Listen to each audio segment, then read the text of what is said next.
जय हिंद. नमस्कार विद्यार्थी मित्रांनो. डिपार्टमेंटल PSIची मेन्सची तयारी करताय तर त्यासाठी तुम्हाला एक प्रॉपर रिव्हिजन बॅच या ठिकाणी घेऊन आलेलो आहोत. त्यातलं एक IPCचा एक महत्त्वाचा घटक आपण या ठिकाणी समजून घेऊ. रिव्हिजन बॅचमध्ये IPC एकदम डिटेलमध्ये समजून घेतलेली आहे. हे एक स्पेशली मी यूट्यूबसाठी रेकॉर्डेड लेक्चर मी बनवतोय की जेणेकरून तुम्हाला एक प्रकरण 16चा एक बेसिक पार्ट तुम्हाला पार्ट 1 पार्ट 2 मध्ये मी कव्हर करून देईल.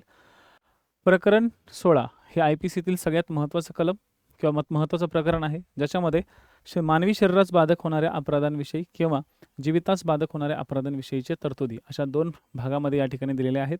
तर वर्गीकरण वेगवेगळ्या पद्धतीने केलेलं आहे. जवळपास 79 कलम या प्रकरणामध्ये आहेत आणि जवळपास 16 भाग ह्याचे वेगवेगळ्या स्वरूपात दिलेले आहेत. त्यातले बरेचसे भाग आपल्या अभ्यासाला सुद्धा आहेत. मागच्या 2022च्या एक्झाम्समध्ये जर बघितलं तर सर्वात जास्त क्वेश्चन्स म्हणजे जे 30 क्वेश्चन्स विचारले जातात IPC वरती, त्यातले सर्वात जास्त क्वेश्चन्स जे आहेत हे या पार्टवरती विचारले गेले होते. त्यामुळं IPC कडे पाहण्याचा दृष्टिकोन आयोगाचा बदललेला आहे. म्हणजे या भागावरती तुम्हाला क्वेश्चन्स रॅपिडली किंवा रँडमली खूप जास्त विचारले जातात. त्याच्यामुळं प्रकरण 16चा अभ्यास तुम्ही करणं गरजेचं राहतं.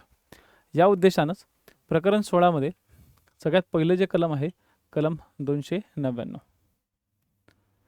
ज्याच्यामध्ये दिलेलं आहे सदोष मनुष्यवध, आणि प्रकरण क्रमांक 300 म्हणजे कलम क्रमांक 300, ज्या 300 मध्ये दिलेला आहे खून. 300 मध्ये काय दिलेलं आहे तर खून. ठीक आहे, म्हणजे सदोष मनुष्यवध खून. खून म्हणजे काय आणि सदोष मनुष्यवध म्हणजे काय या संदर्भात माहिती सांगणारे हे 299 आणि 300 आहेत. तर सदोष मनुष्यवध म्हणजे काय तर मृत्यू घडून आणण्याच्या उद्देशाने एखादी कृती करणे. मृत्यू घडून आणण्याच्या उद्देशाने एखादी कृती करणे. आणि खून म्हणजे काय तर मृत्यू व्हावाच यासाठी कृती करणे. आता थोडंसं आपण डिफरेन्शिएट करून घेऊ. त्यातलं सगळ्यात पहिले 299 वरती फोकस ठेवू, 300 वरती आपण पुढे जाऊच. ठीक आहे, मृत्यू होणे संभव आहे म्हणजे अशी कृती करणे की मृत्यू होणे संभव आहे, किंवा अशी जखम करणे की ज्यामुळे मृत्यू होणे संभव आहे. हा शब्द लिहा, संभव. मृत्यू होणे संभव आहे, किंवा अशी जखम करणे की ती माहिती आहे. ओके, अशी जखम करणं की जी माहीत आहे की ज्यामुळे मृत्यू होऊ शकतो.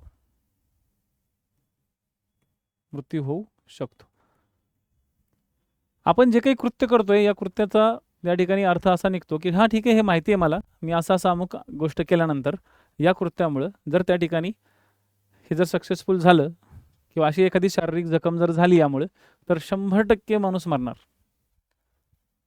100% माणूस मरणार.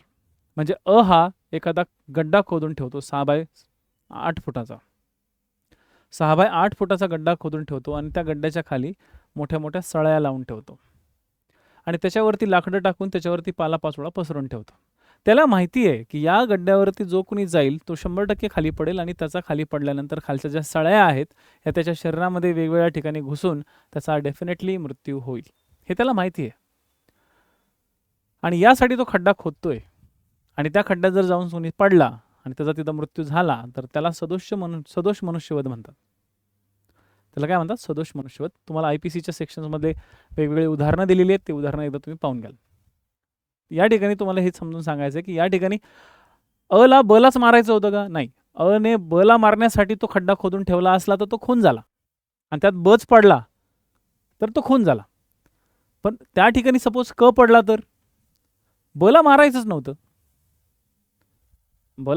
नव्हतं, पण त्या ठिकाणी चुकून क पडला आणि क मेला तर तो सदोष मनुष्यवध झाला. ज्याला मारायचं होतं हमखास की बाबा मला याला मारायचंच आहे, ने बला मारायचंच आहे, बला मारायचंय आणि ब त्या ठिकाणी पडला तर तो खून झाला. म्हणून सदोष मनुष्यवध याच्यामध्ये आणि खुनामध्ये हाच एक सगळ्यात महत्त्वाचा फरक आहे की 299 मध्ये मृत्यू घडवून आणण्याचा उद्देश असतो आणि त्याद्वारे केलेली कृती असते. तर खुनामध्ये मृत्यू व्हावाच यासाठी केलेली कृती असते आणि ठरवलेलं असतं. जाणून बुजून एखाद्या व्यक्तीला मारण्यासाठी ठरवून उद्देशपूर्वक, म्हणजे त्या ठिकाणी समजून चला की हमखास मृत्यू होणार हमखास, खून म्हणजे काय? खून म्हणजे थोडक्यात हमखास मृत्यू होणार.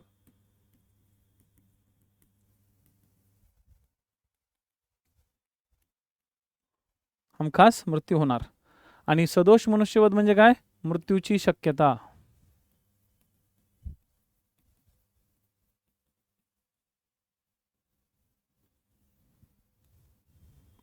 हमखास मृत्यू होणार आणि मृत्यूची शक्यता, या दोन गोष्टी लक्षात ठेवा. हमखास मृत्यू आणि मृत्यूची शक्यता. ठीक आहे.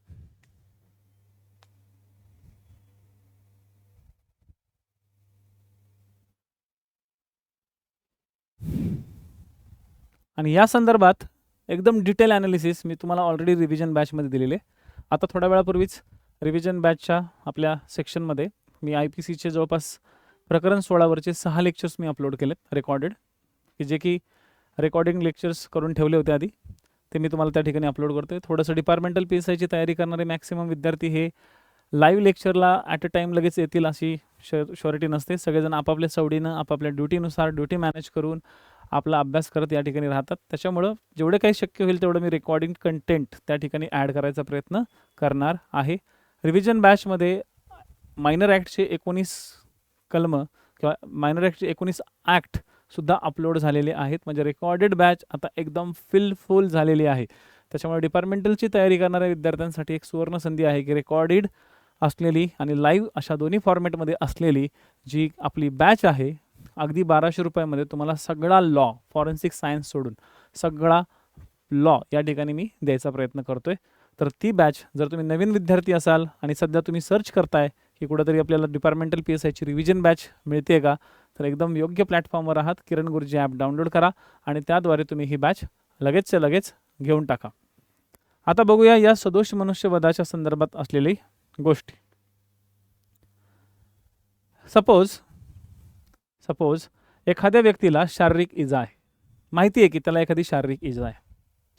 शारीरिक इजा असताना सुद्धा एखाद्या व्यक्तीला जाणून बुजून त्याच भागावरती मारणं, ज्यामुळे त्याचा मृत्यू ओढावेल, त्यामुळं त्याचा मृत्यू ओढावेल. ठीक आहे. किंवा मृत्यूचा वेग वाढवला तर तो काय होईल? तर तो मृत्यू घडून आणला असे म्हणता येईल. तर तो काय होईल? मृत्यू घडून आणला असं म्हणता येईल. ठीक आहे, लक्षात आलं. त्यानंतर वेळीच योग्य इलाज केला नाही, तसंच ठेवलं, म्हणजे जर इलाज केला असता तर तो वाचला असता, परंतु वेळेच इलाज केला नाही, तर तुम्ही असं म्हणू शकता की बाबा या ठिकाणी, ठीक आहे, या ठिकाणी सदोष मनुष्यवध किंवा या ठिकाणी मृत्यू घडला नसता, पण तरी पण त्याला वेळेवर इलाजच नाही दिला ना, वेळेवर इलाज नाही दिला, त्याच्यामुळे तिथं असं म्हणता येईल की बाबा मृत्यू या ठिकाणी घडून आणला येईल. ठीक आहे.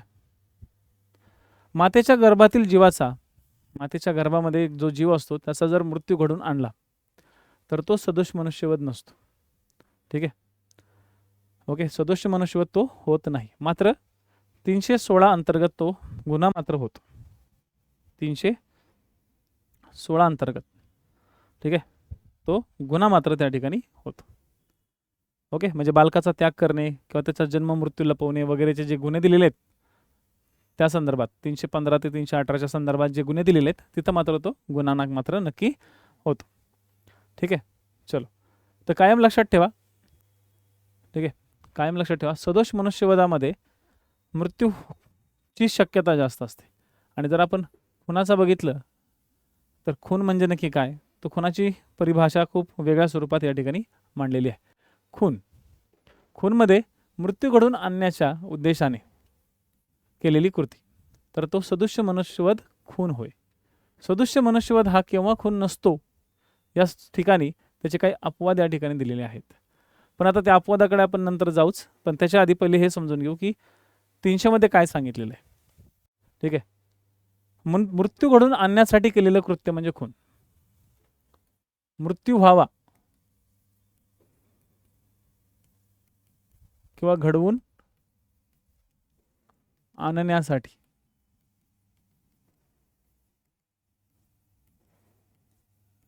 केलेले कृत्य. मृत्यू व्हावा किंवा घडून आणण्यासाठी केलेले कृत्य म्हणजे खून. It's important. ठीक आहे.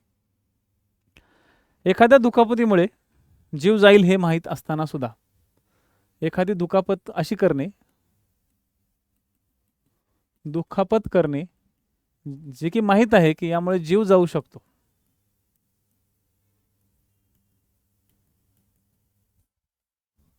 दुखापत करणे जे की माहिती आहे की एखाद्याचा जीव जाऊ शकतो, तरी पण त्याला त्या ठिकाणी दुखापत करणे, ओके, हे माहीत असलं तर त्याला आपण खून म्हणू शकतो. ठीक आहे. एखादी दुखापत अशी करणे, एखादी दुखापत अशी करणे की निसर्ग नियमाप्रमाणे त्याचा मृत्यू होईल,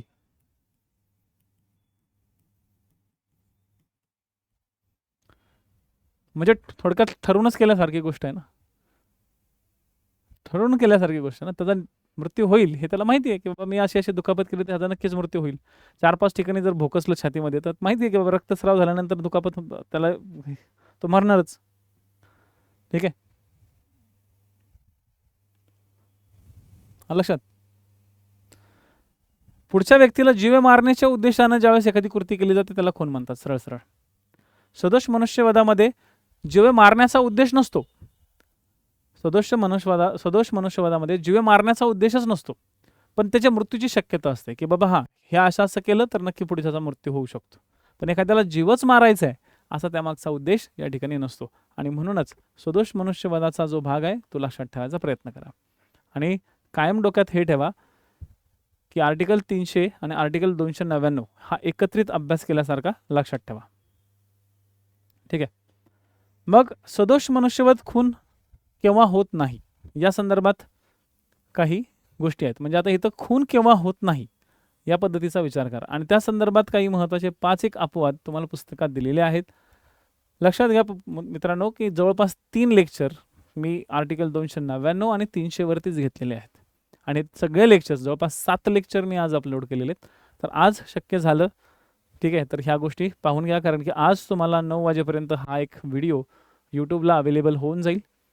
माझा फक्त प्रयत्न हाच आहे की तुम्हा लोकांना एक डेमो लेक्चर्स द्यावे की जेणेकरून तुम्हाला समजेल की आपल्याला कशा पद्धतीने कंटेंट भेटत आहेत आणि कशा पद्धतीने या ठिकाणी डिपार्टमेंटल PSIची बॅच सुरू आहे. याच व्यतिरिक्त बाकीची टेस्ट सिरीज आणि इतर गोष्टीसुद्धा तुम्हाला या आपल्या प्लॅटफॉर्मवरती अवेलेबल होतील. तर अपवाद, गंभीर व आकस्मिक प्रक्षोभ कारणामुळे रागाच्या भरात स्वतःवर ताबा सुटला असता, ठीक आहे, चुकीने अपघाताने अन्य व्यक्तीच्या मृत्यूस कारणीभूत ठरणे म्हणजे खून नसतो, मग तो सदोष मनुष्यवध असतो. रागाच्या भरात स्वतःवर ताबा न ठेवू शकल्यामुळे किंवा आत्मसंरक्षणाची मर्यादा ओलांडल्यामुळे जीव जाणे, सरकारी नोकराने कायद्याच्या बाहेर जाऊन मृत्यू घडवणे, अचानक भांडण झाल्यानंतर सडन फाईट, अचानक भांडण झाले, ओके, अचानक भांडण झाल्यामुळं त्याच्यातून एखाद्याचा खून झाला, त्यानंतर एखाद्याने संमतीने ठार करणे, ठीक आहे, 18 वर्षावरील व्यक्तीला संमतीने ठार करणे म्हणजे तिने स्वतःहून आपल्या संमतीने मृत्यू पत्कारला तर त्याला सदोष मनुष्यवध म्हणतात, त्याला खून म्हणलं जात नाही. म्हणजे लक्षात. पण एक गोष्ट लक्षात ठेवा, प्रत्येक खून किंवा प्रत्येक मृत्यू हा खून नसतो. ठीक आहे, प्रत्येक मृत्यू हा खून नसतो, त्याला 2 पद्धतीने डिवाइड करता येतं. म्हणून 299 आणि 300 या दोघांना तुम्ही टॅली करायचा प्रयत्न करा की कुठे येतो सदोष मनुष्यवध आणि कुठे येतो खून. या संदर्भात जवळपास 7 उदाहरणं दिलेली आहेत अपवाद 1 वरती की रागाच्या भरात अचानक राग आला, स्वतःवरती ताबा नाही ठेवू शकला आणि त्याने जर तिथं कृत्य केलं असेल, ठीक आहे, अचानक प्रक्षोभिक काहीतरी ॲक्टिव्हिटी झाली त्याच्यामुळं त्याने खून केला, तर असे 5 रिझन लक्षात ठेवायचे. ठीक आहे, परत एकदा सांगतो, रागाच्या भरात केलेलं कृत्य, स्वतःवर ताबा न ठेवल्यामुळं, दुसरं आत्मसंरक्षणासाठी, ओके, बचाव करण्यासाठी अपेक्षेपेक्षा जास्त त्या ठिकाणी इजा त्याच्या पुढच्यापेक्षा झाली, म्हणजे बचाव करायचा होता, ठीक आहे, बचाव करायचा होता, आत्मसंरक्षण करायचं होतं, परंतु आत्मसंरक्षण करताना पुढच्याला खूप जास्त मारहाण झाली आणि त्या मारहाणीमध्ये पुढच्याचा समजा मृत्यू झाला, तर त्या ठिकाणी तो सदोष मनुष्यवध होतो. ठीक आहे. बरोबर. म्हणजे अने स्वतःला वाचवण्यासाठी बला मारलं, वाचवण्यासाठी. पण त्या मारामारीमध्ये बचा खून झाला किंवा ब मेला, तर अने त्याला सदोष मनुष्यवध केला, त्याचा खून नाही केला, कारण की अने स्वतःचं आत्मसंरक्षण केलं होतं. सरकारी नोकरांनी कायद्याच्या बाहेर जाऊन मृत्यू घडवले. ठीक आहे. त्याचबरोबर अचानक भांडण झालं. कधी कधी लोक काही अचानक शॉर्ट टेम्पर्ड होतात, अचानक भांडण करतात. हा अचानक भांडण सुद्धा या ठिकाणी एक अपवाद होतं. आणि पाचवं सगळ्यात महत्त्वाचं म्हणजे संमतीने ठार करणे. ह्याच्या महत्त्वाच्या गोष्टी लक्षात ठेवा.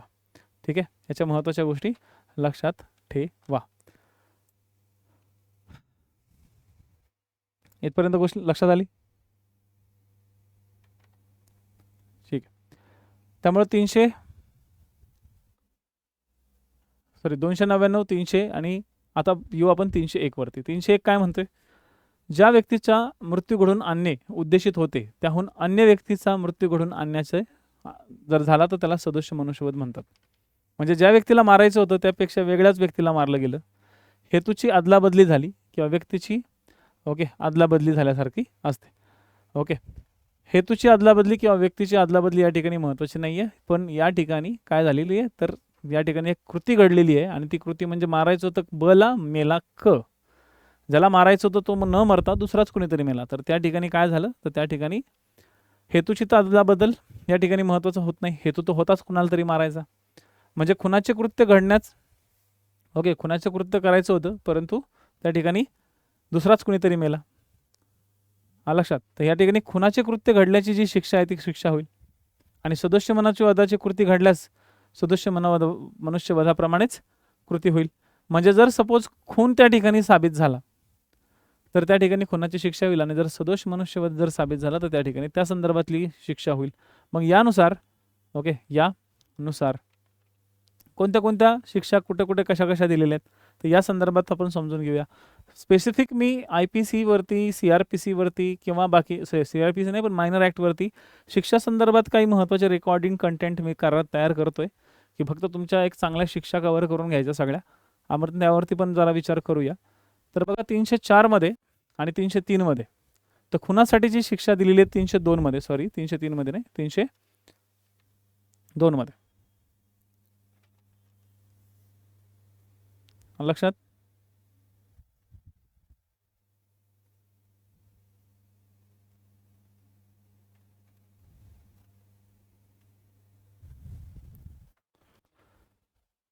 तीनशे 2 मध्ये खुनासाठी बद्दलची शिक्षा दिलेली आहे. खुनाबद्दलची शिक्षा म्हणजे मृत्यूदंड किंवा आजीवन कारावास व द्रव्यदंड. ठीक आहे. मरेपर्यंत जन्मठेप, मरेपर्यंत बरं का, किंवा मृत्यूदंड. मृत्यूदंड म्हणजे थोडक्यात फाशी प्लस द्रव्यदंड. आणि 304 मध्ये दिलेली आहे खून या सदरात न मोडणाऱ्या सदोष मनुष्यवधाबद्दल शिक्षा आजीवन कारावास. ठीक आहे. आजीवन कारावास किंवा 10 वर्षापर्यंतचा कारावास व द्रव्यदंड. आणि 304 मध्ये हायगाईने मृत्यूस कारण्यास होणे. हायगाईने म्हणजे अचानक हायगाईमुळे एखादा मृत्यू ओढून आणला, बेदरकारपणे किंवा निष्काळजीपणे एखादा मृत्यू घडून आलाच. 1870 मध्ये हा ॲड केला होता. तर अशा वेळेस 2 वर्षापर्यंतचा कारावास किंवा द्रव्यदंड किंवा दोन्ही. या तिन्ही शिक्षा लक्षात ठेवा. हे तिन्ही मॅटर इम्पॉर्टंट आहेत. यावरती भरपूर सारे क्वेश्चन्स आपले झालेले आहेत आणि त्यावरती आपण लवकरात चर्चा करू. तर हा एक होता छोटासा तुम्हाला सांगितलेला एक बेसिक डेमो. लवकरात लवकर यावरती आधारित आणखी भरपूर सारे लेक्चर्स आपण कव्हर करूया. तोपर्यंत जय हिंद, जय महाराष्ट्र. विसरायचं नाही, किरण गुरुजी ॲप आपला डाउनलोड करून घ्या. किरण गुरुजी ॲप हा अँड्रॉइड ॲप आहे. ह्या अँड्रॉइड ॲपच्या माध्यमातून तुम्ही तिथं तुमचं नोटिफिकेशन किंवा तुम्ही तुमचं रजिस्ट्रेशन करा. ते केल्यानंतर तुम्हाला त्या ठिकाणी डिपार्टमेंटल PSIचं सेक्शन दिसेल. त्याच्यामध्ये खूप साऱ्या बॅचेस आहेत, खूप साऱ्या. जे विद्यार्थी नवीन तयारी करतात अशा विद्यार्थ्यांनी अर्जुन बॅच घेऊन तुमच्या प्रीची सुरुवात करा. प्रीचा अभ्यास परत एकदा चालू ठेवा, जोरदार चालू ठेवा. प्रीचा अभ्यास जर चांगल्या पद्धतीने चालू केला तर तुम्ही आणखी प्रगतीपथावरती जाल. ठीक आहे. आगामी काळामध्ये एखादी एक्झाम होणार आहे तुमची, त्याच्यामुळं तुमची एक्झाम्स बंद तर होणार नाही. तुमची एक्झाम आणखी एक बाकी आहे, तर त्या एक्झामच्यावरती कॉन्सन्ट्रेशन करा. आत्तापासूनच तुमचा अभ्यास जोरदार करा प्री आणि मेन्सचा. ठीक आहे. जर तुम्हाला एकदम बेसिकपासून सगळंच एकदम शिकायचं आहे 0 to एंड, तर अशा वेळेस मग तुम्ही द्रोणाचार्य बॅच घ्या.